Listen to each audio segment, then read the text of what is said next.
Satu persatu sekutu Amerika dan Israel berbalik arah, kini mendukung Iran. Apakah ini tanda kemenangan bagi Iran?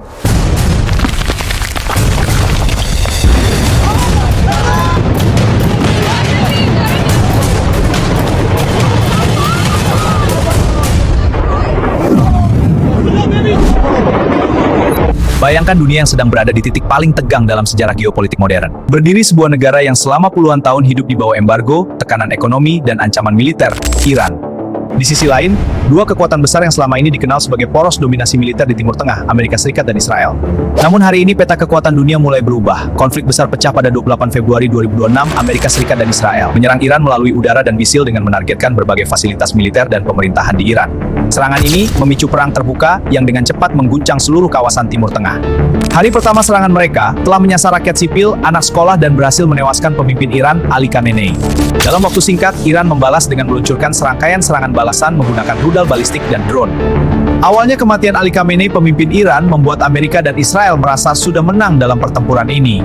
Ternyata dugaan Amerika dan Israel salah. Justru dengan kematian Ali Khamenei membuat Iran menjadi lebih murka. Rudal balistik dan drone Iran menghujani Israel dan seluruh pangkalan militer Amerika di kawasan Timur Tengah. Sirene peringatan berbunyi di berbagai kota Israel. Warga berlarian panik menuju bunker. Israel seketika hancur luluh lantak. Dampak perang ini tidak hanya terasa di medan militer. Ekonomi Israel juga mulai terguncang. Menurut laporan pemerintah Israel sendiri, konflik dengan Iran ini diperkirakan menyebabkan kerugian ekonomi sekitar 3 miliar dolar setiap minggu. Ini menunjukkan bahwa perang modern tidak hanya menghancurkan kota tetapi juga melumpuhkan ekonomi. Yang membuat konflik ini semakin menarik perhatian dunia adalah pergeseran sikap global. Sejumlah negara di Asia, Afrika, dan Amerika Latin mulai menyerukan penghentian serangan terhadap Iran. Operasi militer ini adalah tindakan yang melanggar hukum internasional.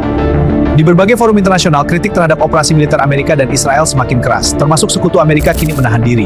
Sementara itu, Iran membangun narasi bahwa mereka bukan sekadar pihak yang diserang, tetapi simbol perlawanan terhadap dominasi Barat. Narasi ini mendapatkan simpati dari banyak kelompok di berbagai negara. Di Timur Tengah sendiri, konflik ini membuat kawasan menjadi semakin panas. Iran tidak hanya menargetkan Israel, tetapi juga memperingatkan semua kepentingan Amerika di kawasan bisa jadi sasaran jika perang terus berlanjut. Pangkalan militer Amerika di negara-negara Teluk kini berada dalam kondisi waspada tinggi, semua di luar dugaan Amerika. Jalur perdagangan global pun ikut terdampak. Selat Hormuz, salah satu jalur energi terpenting di dunia pun ditutup oleh Iran.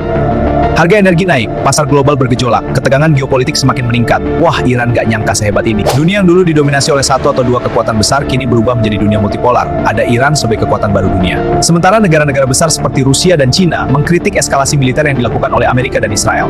Di berbagai negara berkembang, banyak pihak melihat konflik ini sebagai simbol perubahan keseimbangan kekuatan global. Dan bagi banyak kelompok kuat, Iran dilihat sebagai negara yang berani dan berhasil menantang dominasi geopolitik Barat. Perang ini menunjukkan bahwa kekuatan militer yang kuat saja tidak cukup untuk menentukan arah sejarah. Tapi teknologi, ekonomi, prinsip, konsistensi, daya tahan, dan keberanian adalah penentunya. Dan Iran memiliki semua itu.